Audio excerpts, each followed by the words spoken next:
This is the Alpha, fairly new canoe introduced by the H2O Company. It's made in Ontario. This canoe is a joy to paddle solo empty. It's responsive, it handles well, and you can do some pretty fancy paddling with it if that's the way you're inclined. But the canoe is equally at home on wilderness trips. You could take it for 3 weeks up in the Arctic, loaded with gear, running white water, and it'll feel right at home.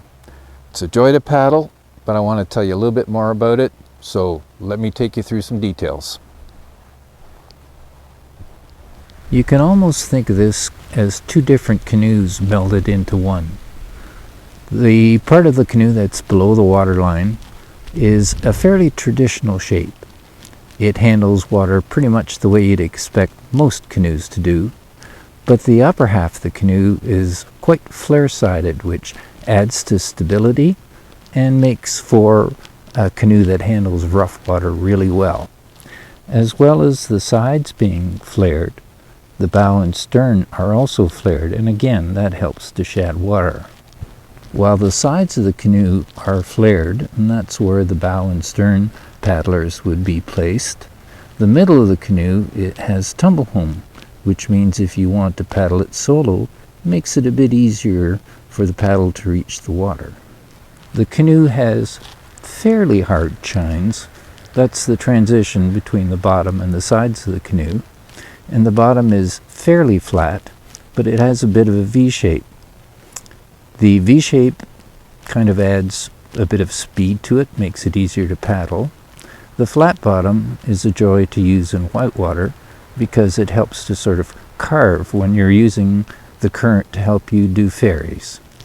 The bow and stern on the Alpha have reasonably sharp entry lines. That helps in tracking the canoe, that means keeping it go straight. But it doesn't hinder in making the canoe turn, because the sides are fairly full and that's the portion that kind of glides through the water. It's a great combination. The bow and stern of the Alpha have flared ends. That means they get wide the further up towards the gunnel you go. This is a great asset when you're in rough water. It means the deeper that the canoe gets pushed into the water, the more buoyant it becomes. It'll ride up over waves instead of slicing through them.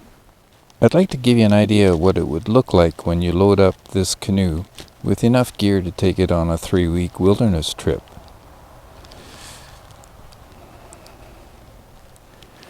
You can see there's lots of room in front of the bow seat, and there's a pack up there with some stuff in it.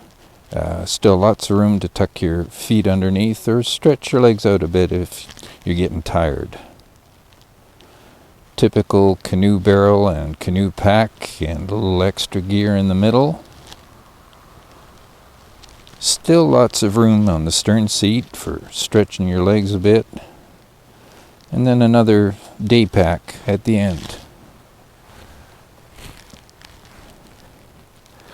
So all in all, lots of room for gear. It feels quite roomy.